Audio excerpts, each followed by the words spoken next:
ఈ జగన్మోహన్ రెడ్డిని చూస్తే తానే పేదల మనిషిని షో చేస్తాడు.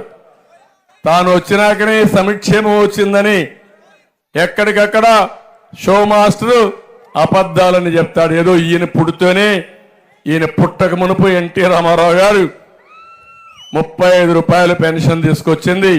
83, 84లో తీసుకొచ్చారు. అవునా కాదా తమ్ముళ్ళు అని అడుగుతున్నా.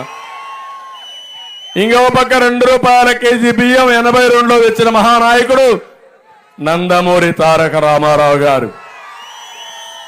నేను 200 రూపాయలు 2000 రూపాయలు పెన్షన్ చేసి కష్టాలున్న పేదవాళ్ళ దృష్టిలో పెట్టుకొని 10 రెట్లు పెంచిన పార్టీ, 10 రెట్లు పెంచిన వ్యక్తి నేనేనని. జొన్నలు ఇచ్చాం, ఇప్పుడు ఇస్తున్నాడా అని మిమ్మల్ని అడుగుతున్నా.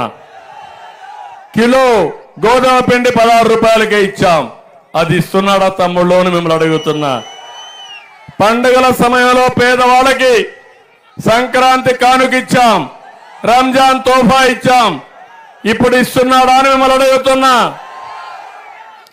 సన్న బియ్యం చెప్పి మోసం చేసిన సన్నాసి ఈ జగన్మోహన్ రెడ్డి. అవునా కాదా? సన్న బియ్యం వస్తా ఉందా? వచ్చే అవకాశం ఉందా? ఈయన టైం అయిపోయిందా లేదా? మోసం చేసిన సన్నాసి అవునా కాదా? అవునంటే గట్టిగా చెప్పండి, చెప్పండి.